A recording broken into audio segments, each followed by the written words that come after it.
This is Antonio Moore. I'm here on Tone Talks on YouTube channel.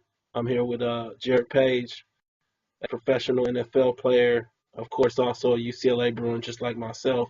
And we're here to have a good discussion, a productive discussion about the newfound findings with concussions and CTE and Will Smith's new movie that's coming out. And I just want to give Jared a chance to introduce himself to the audience, say hello as well. What's going on, man? I'm Jared Page, professional athlete, as you said, in the NFL for 6 years. 2 years after that, after I retired, played baseball for 2 years. I went back and finished my school and went on to become a financial advisor now for Morgan Stanley. But I think it's a very interesting topic that I think definitely needs to be touched on. The things that go on out there on the football field and the lasting effects that come from it. Yeah, cool. And I appreciate you coming on and having this discussion. So many people worry about their image even after football to the point where we can't get honest dialogue going on so that everybody can get some productive and good information, even beyond like the science of it all, the real impact. Because there's a lot of black parents out there that are pushing their children into this sport and for the good or the bad of it don't have the full information of how this thing really goes. You know what I'm saying? No, definitely, no doubt. I mean, there's a monetary compensation that comes with it, and a lot of times that's what people are chasing. But I think they need to know, what the risks are that are involved with that. Yeah. And so I guess the first question is, so you went to UCLA, right? What years was that? '02 to '06. You know, uh, so did we beat USC them years? I didn't get one, man, but they did it. Oh They did it. man. They did it a year after I left, though. So they held it down after I left. Some dudes that were on that same squad with me. Okay. And what positions did you play while you were at UCLA? I played safety, man. Oh, I played safety on the football team, and I was starting center fielder on the baseball team as well. okay, that's cool. And then so you went on to the NFL. What team did you start off with? I started with the Kansas City Chiefs. I was there for 4 years. My fifth year, I was traded to the New England Patriots, and I finished out my last year with the Philadelphia Eagles and the Vikings. I got released from the Eagles week 11 and got picked up by the Vikings next week and finished out the season there. Okay. Then went and played baseball. And then while you were playing, did you play safety the whole time as well in the league? Yeah, I was a free safety. I actually one of those years I played strong safety, but yeah, I was a safety, all 6 years. Okay. And so, I have the piece I shared with you came out of Vice Sports, and it's called "Football's War on the Minds of Black Men." And that's dealing with not only the concussion issue primarily, but also the reality of this whole mindset that this is an escape from, poverty, and dealing with how real that actually is when we look at the numbers. Um, so what I wanted to do was just kind of get into a candid discussion about this concussion issue and what you're seeing it reverberates through the league and what you're hearing about young men.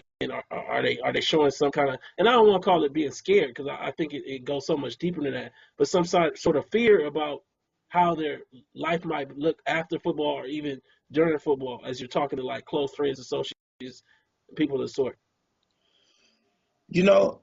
Clearly we can see that a few people have walked away from the game now, citing that as the reason, the future, ramifications that they might face as far as some health issues. Guys have already stepped away from the game early in their career, so we've seen that happen already. I don't think it's as big around the league, as it is with guys who aren't playing on a higher level now. So you got parents figuring out what's going on. You have younger kids figuring out what's going on, and that's probably affecting their decision of whether these kids are going out and playing Pop Warner, whether they played throughout high school, and whether they're playing at these major, Division I college programs. Because the guys that are already there at those programs and already in the NFL, I don't think you're seeing it as widespread, as you're seeing it on the younger levels where, parents, not the kids really aren't making the conscious decision because they don't understand it yet, but you had the parents or the guardians making that conscious decision that they don't really want, their kids in that type of sport.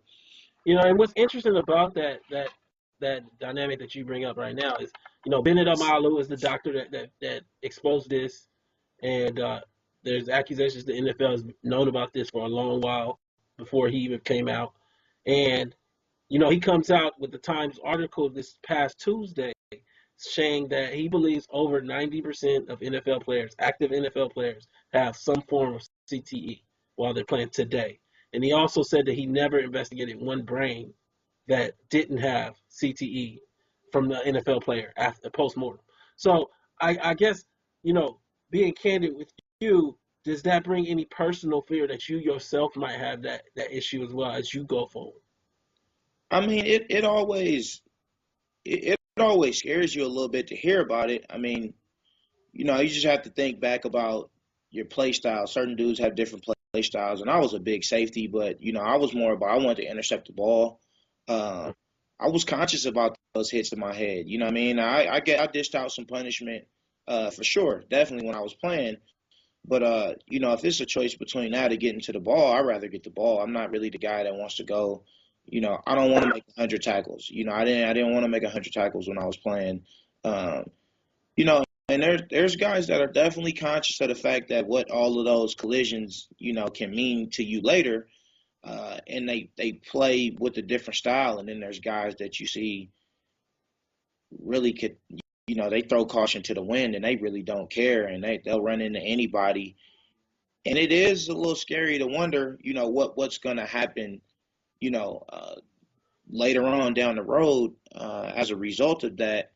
And the rhetoric or the quote unquote facts that you're going to hear the league talk about is that it's not common in all NFL players and only some people come up with it. So there's a situation where if they knew the true numbers, I'm not sure that we would get that anyway.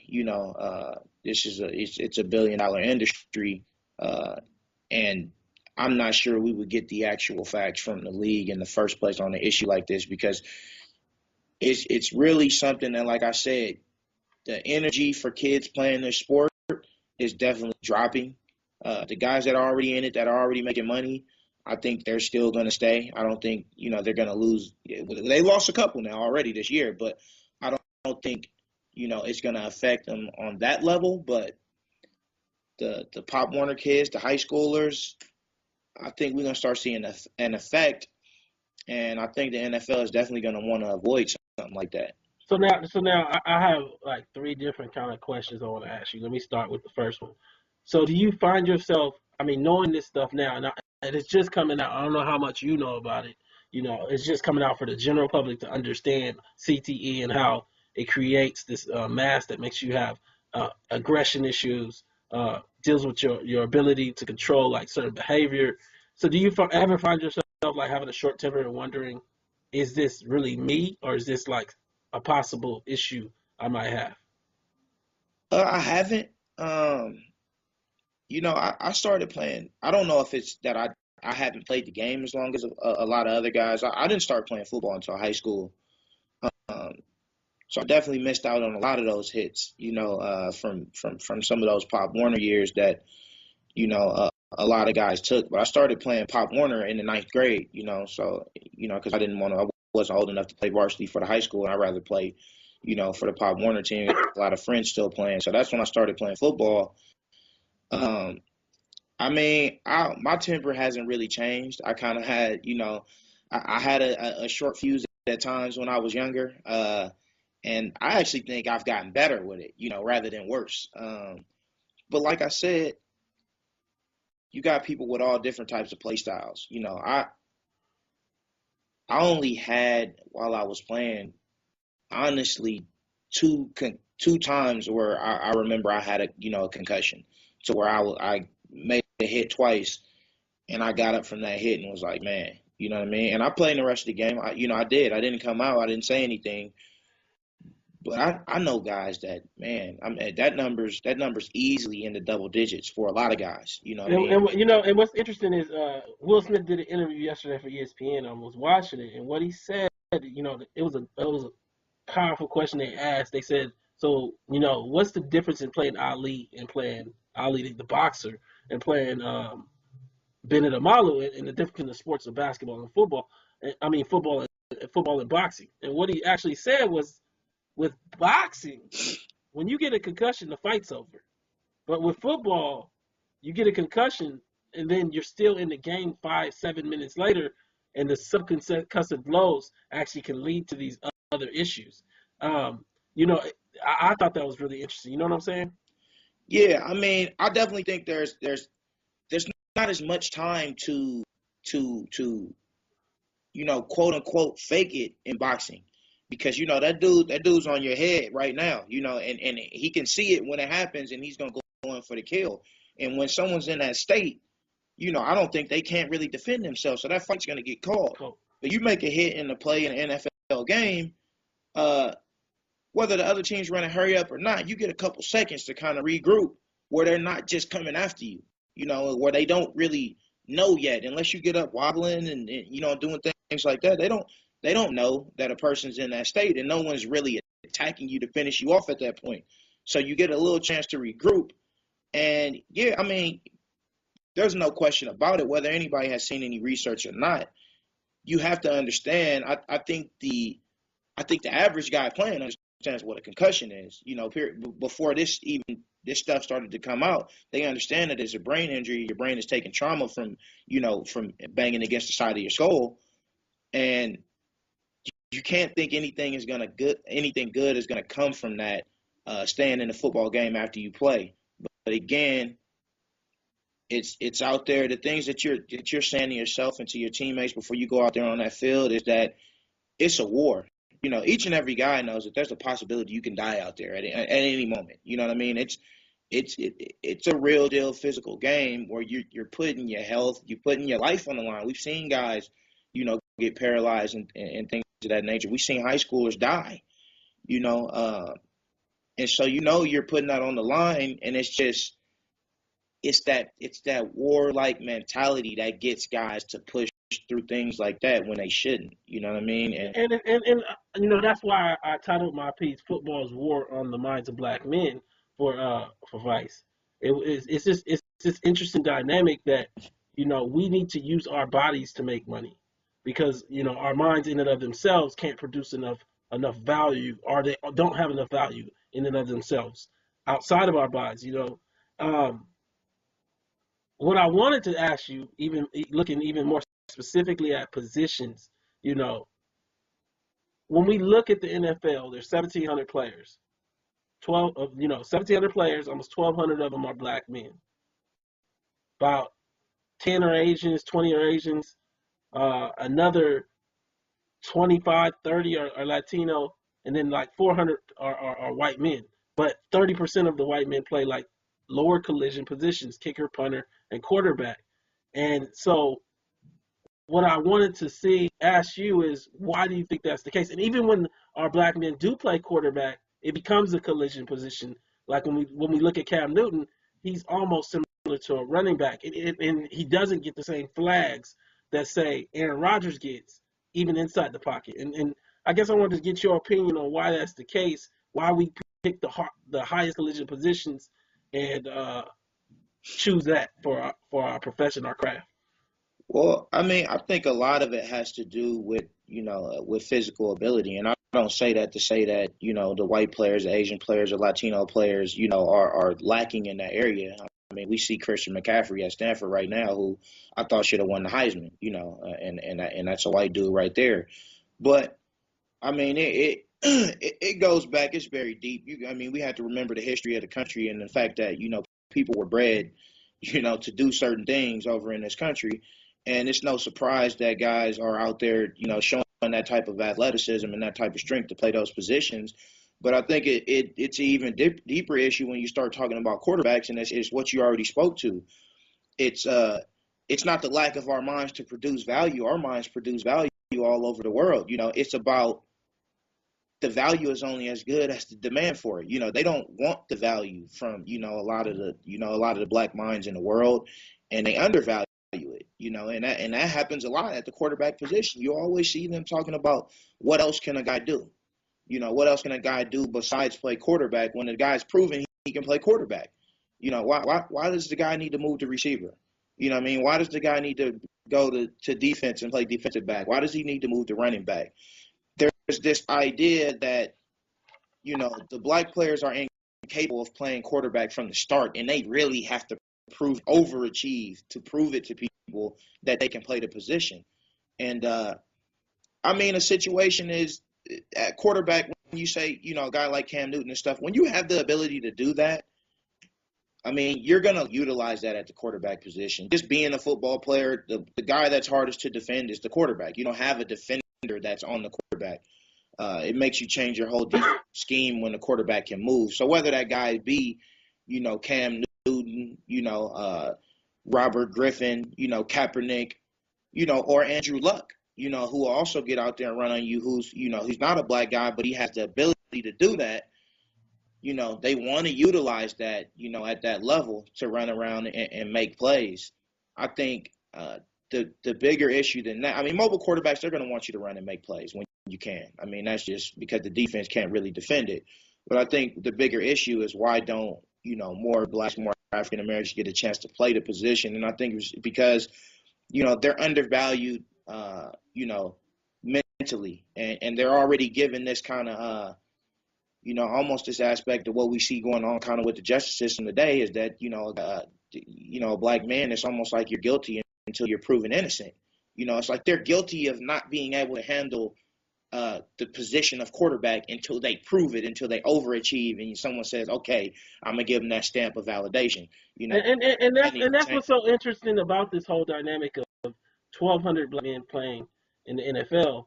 I did the interview with Meta World Peace, and I talked to him about the numbers. You got 200 black men playing basketball, you got 1,200 playing football, about 60 to 80 playing, because a lot of the black men that are playing baseball aren't African American men. They just appear to be so. But you have 60 to 80 African American men playing baseball. But in our cultural conscience, doesn't it feel like it's about 1 million black men playing sports because of the way that it's presented? So, like, I guess what I'm saying in so many ways is to say black presentation doesn't match reality.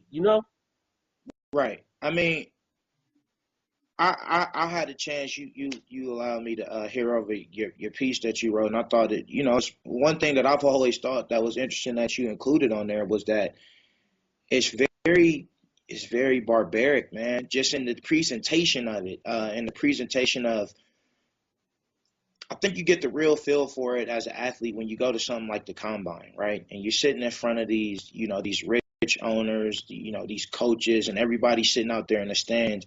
And they literally got you stripped down to your drawers. You're hitting spins on the stage, and they're looking at you. It's like an auction, and it really makes you think about yourself and go, "Damn, man! Like, what is this? Like, I mean, this is crazy. Like, I'm in here basically butt naked, getting poked and prodded and analyzed, and they're trying to pick the best meat off the chopping block. It's crazy, man. And that's the presentation that you get. People that sit back and want to watch that. They want to watch you run around real fast and big and run into each other and get hurt, and it's crazy, and play through that so they can say, "Oh, look at this guy, he's a tough." I mean, it's like the old gladiator Coliseum. They see a guy get stabbed, he's still out there fighting. And it's just it gives you that feel, man, when you're at something like the combine and you really see it, and it's almost, in a sense, you sit there and the guys that are conscious of it, you almost feel like you're selling out. You know what I mean? But the one thing I can say is the best thing you can do at that point is you better leave that game with something to show for it. At that point, don't blow your money and stuff like that and come out of there with nothing. Nothing that moves your family forward, nothing that helps you, along the way in the future. But it is that time when you're sitting there and you almost feel like, man, what is this? Yeah, and it's so I think it's so short-sighted how we presume most Americans understand when I say 1,200 black men, that these black men are in mass descendants of slaves. Like, we presume that they know that, but a lot of people don't make that connection. Right. And so, like, to deal with the reality that, we went from a system where black men were sold as slaves to now, and I'm not saying that football necessarily is a direct like parallel, but to this concept of damaging of black male bodies is okay. I mean, because there's no other group at rate that's running into each other. And then even more so, What about the ones that don't make it that have CTE? Because to make 70% of a league that's so highly specialized out of 6% of the population, how many had to fail? How many had to have their bodies churned through to get that 70%? And you know, I think of it like orange juice almost. Like how many oranges you gotta squeeze to get a bottle of orange juice? A Well, whole. I mean that's a huge issue, and that's something that former players and current players are fighting for better. Health care for the players. Like lifetime health care, better lifetime health care to treat some of these injuries as they go along. For there to be compensation for the things that people go through. From playing that game in a multi-billion-dollar industry where they racking in the bucks every single day. Not just on Thursdays, Sunday, every day, not Every day. Mondays, And, every and, and day. even and even and then what's a trip is, you know, when you start to go down the Pandora's box and deal with Adrian Peterson, you start dealing with Ray Rice, you start dealing with Greg Hardy, and start asking that hard question: is this that individual, or is it a form of disability that has come from playing this game that's causing these immediate reactions? Even when we look at Odell Beckham this past Sunday, and I know a lot of it is just the rage of the game, but when you're so out of line, like what we saw from Odell, shouldn't there be a check? And I even bring this up in my piece. Shouldn't there be a check like concussions? Like pull this guy and let's check whether he's right, because he's just out of control. Yeah, and I think a lot of that comes from, it's not just the rage of the game. You spend a lot of your life in that rage. It's practice. It's a battle every day. It's a battle every day when you go out there on the practice field. It's not just, that's what a lot of people see. They don't understand that there's two very difficult practices during the week already. You know what I mean? To where you're in that element already when you're out there competing on the practice field, and then it just goes to another level on game day. But it's not as if guys are in a walkthrough all week and then only go play like that on the weekends. There's several guys in battles for their position, in battles for their livelihood. They got kids, they got wives, they got families at home, and maybe even beyond that, they got the parents. They got cousins, they got people that they're taking care of, and this is their life. So they come to the facility every day with that mentality. It's hard to turn it off when you leave, No, because that is your life. That is your life on a daily basis, is to think like that and to react to situations in that manner and to carry yourself in that manner, and to have to turn it off, when you go home. And I'm not sure, to what level, because I don't have the research or anything, what part of that, the physical violence of the sport and the hits, if that leads to chemical imbalances within a person, because I do know that there's a bunch of players in the league who are bipolar. You know what I mean? I feel like a lot of them aren't going to get diagnosed until they leave, because there's kind of that stigma that people don't want to have an issue, but there's definitely players in the league that you can see, and you can just see through people's actions and the way they act in certain situations that something is wrong with them, and they need to see somebody about that. But, a lot of times it goes overlooked. I mean, hey, until it turns into a Greg Hardy, until it turns into Ray Rice, nobody cares. nobody even wants to bring it up. Nobody cares. Not Nobody the wants to bring it family, up. They no, don't want to not talk the about it. NFL team. And I think that the Nation did this piece. Michael Smith from the Nation did this piece called "For Black Boys: The NFL and Traumatic Brain Injuries."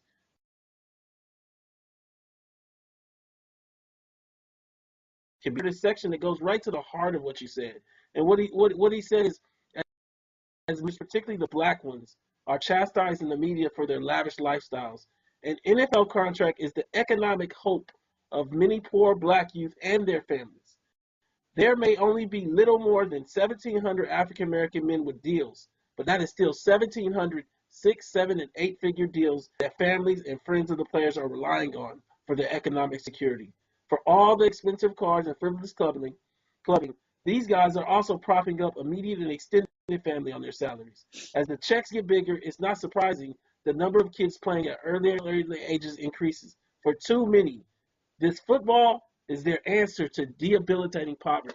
And so, it's a trip because I think that, you know, we're looking at this concussion thing, looking at the CTE thing, but we have to truly look at it in a historical and economically like evaluation kind of context to really get the full breadth of it. You know what I'm saying?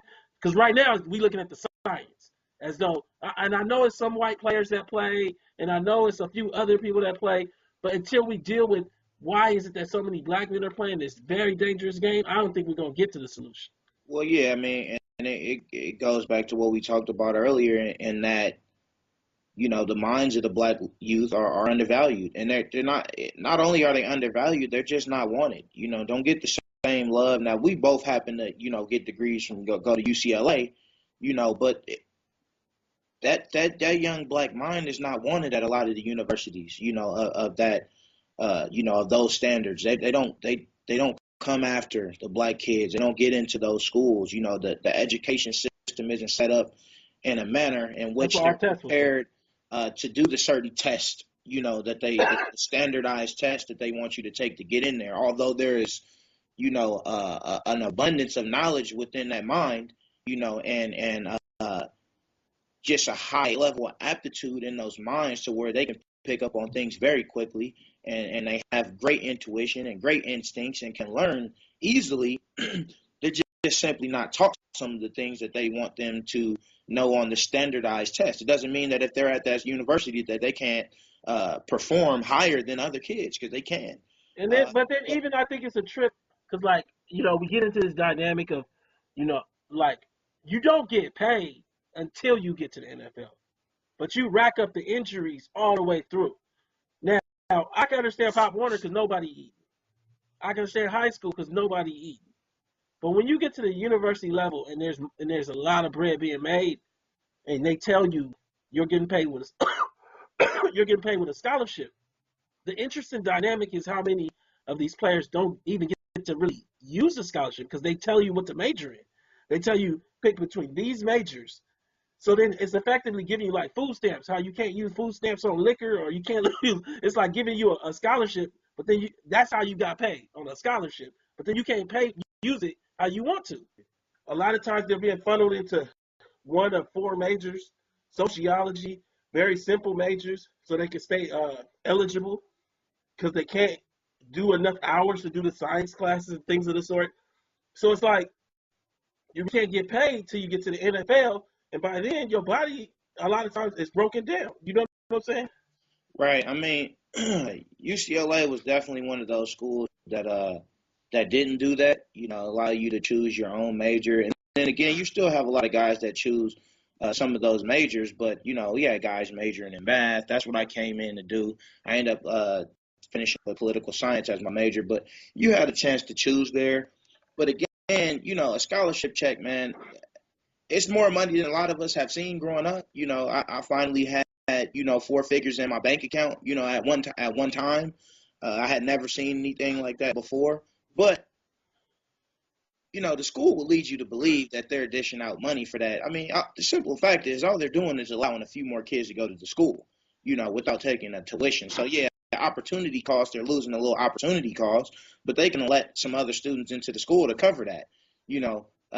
The millions and millions of dollars that football program is bringing in per year, man, these guys aren't compensated at all for that. Yeah, I think they did. They looked at the University of Texas, and each player's value to the school is like $3 or $4 million.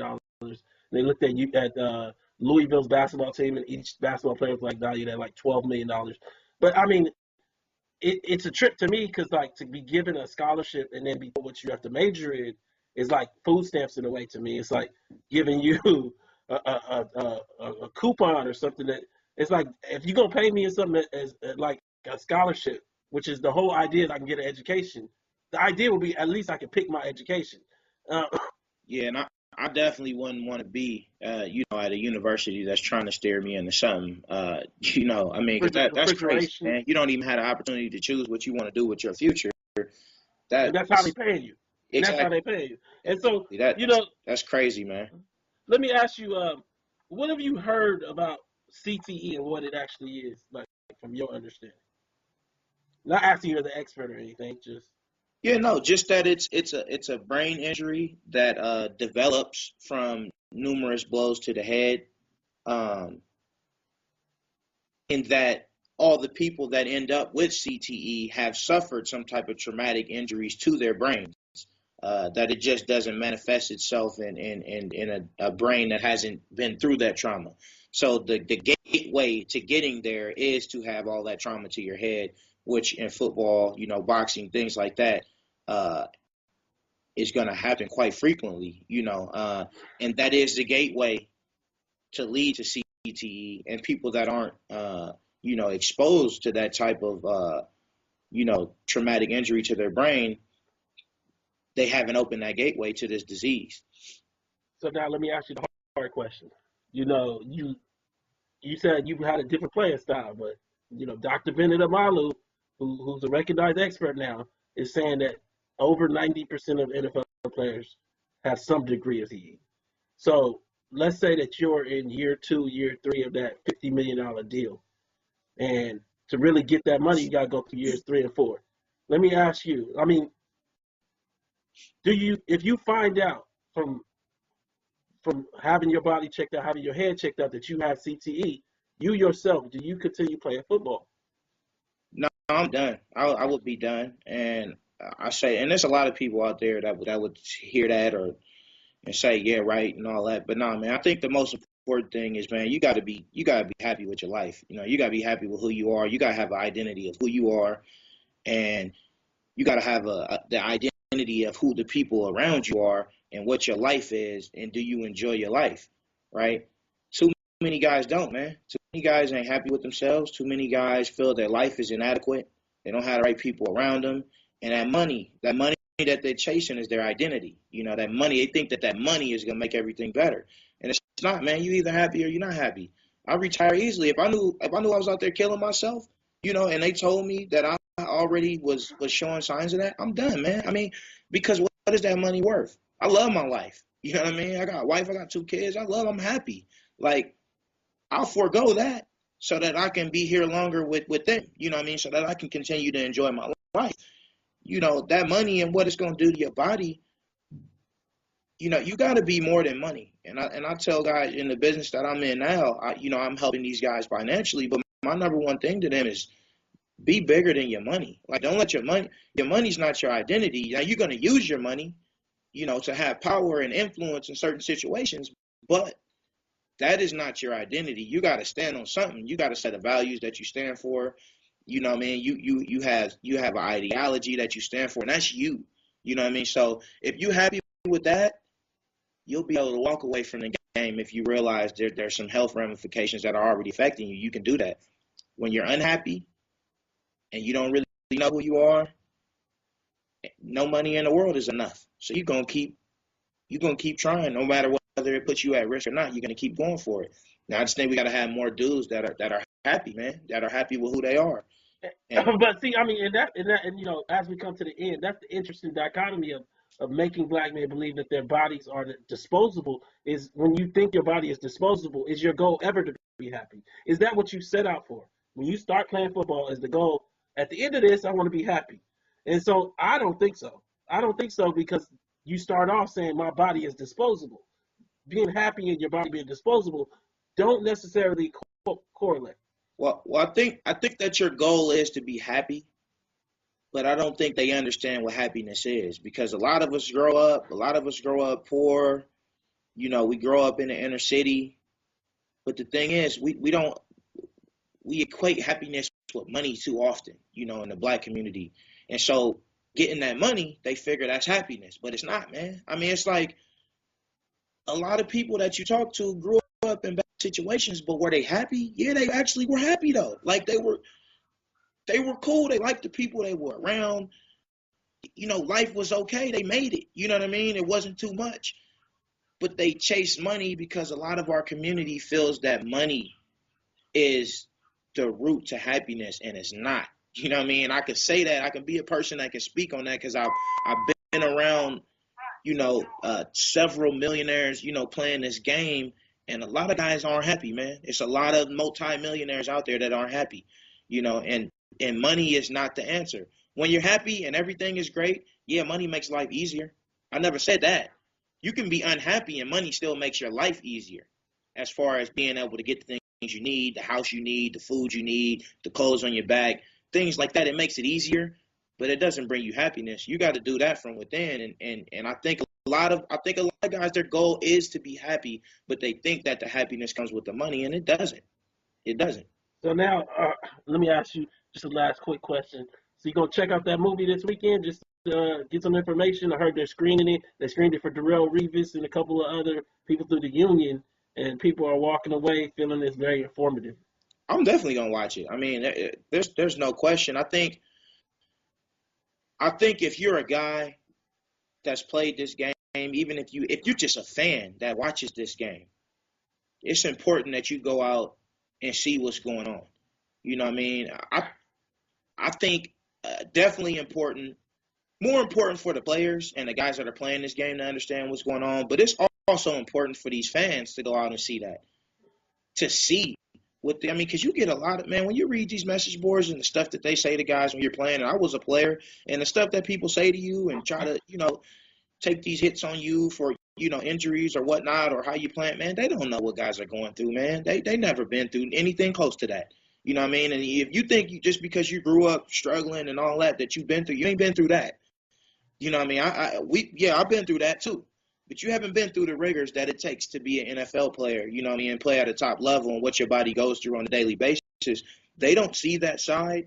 They see the glorified, glamorous side of it that they see on Thursdays, on Sundays, on Mondays, what they see on Hard Knocks, who's going to cut and edit, copy and paste whatever they need to make it be a product that you want to watch on HBO. But they don't see the everyday of what goes into it. And this movie is going to show people what goes into it, as far as the health wise, in one of the most major parts of the body, the brain, the damage that it's doing. I think people need to have a respect for that. When you get ready to open your mouth to turn on your keyboard to start typing these messages and saying these things to players, you need to understand what they're going through, and what the possible ramifications are, when you leave. But yeah, I definitely want to know. If you're a guy and you're playing and you don't want to know, I just think that you're very scared, and that's an ignorant stance. You should always want to know. That's like the person that, and I know we see this a lot in our community, in the Black community, the person that doesn't want to go to the doctor. I mean, hey, I understand you don't want to hear bad news, but I'd rather hear the bad news earlier than later, than when they're telling me they can't do anything about it and it's been too long and it's progressed too far. Now you need to hear that earlier, so don't be scared of what's going on. You got to learn about it. You got to just embrace it, and you got to figure out what you can do to help. You know what I mean? Don't run from it. Don't be scared of it. Yeah, I appreciate you so much, man, for coming on and talking to us today here on Tone Talks, talking to me today, actually. And, this is a productive discussion, a necessary discussion. Everybody should go out and support Concussion, Will Smith's new movie. This coming weekend comes out Christmas Day. Anything last you want to say to the audience here? No, I mean, pretty much what I said before. I mean, I just want more people to support the movement on that, you know what I mean, and really look into, the mental health effects that come with playing the game. Some of us are fortunate enough to get out of there without having those lasting effects, without it taking a toll on us. But then we have the guys that go out and react badly in numerous situations. And just for people to be aware, I'm not saying that they're not grown men and that they don't have a choice to be made, that there's not a choice there when they choose the wrong decision, but understand the background that comes behind these guys blowing up and things like that. And they're still wrong because they're still grown men, and they know the difference between right and wrong. But I just wish more people would understand what goes on in this game on a daily basis, the physical trauma that people take, and the real actual effects that it has on these guys' brains. It's not phantom. You know what I mean? I think a movie like this lets people know this is not some phantom stuff that we're talking about. When people say that a guy like, a Ray Rice or Greg Hardy say, hey, man, they're bipolar, like they're really suffering from something's going on. You know what I mean? It's real. Like this type of movie is going to show, like, this is real. Guys really have real deal problems from playing this game, that they may not have had when they got into it. No, I totally see the point. That's why I wrote the piece I wrote. That's why I'm reaching out to you to get this out to the audience. Again, thank you for your time today. And, keep pushing on and good luck in Morgantown. Right on, man. Appreciate you.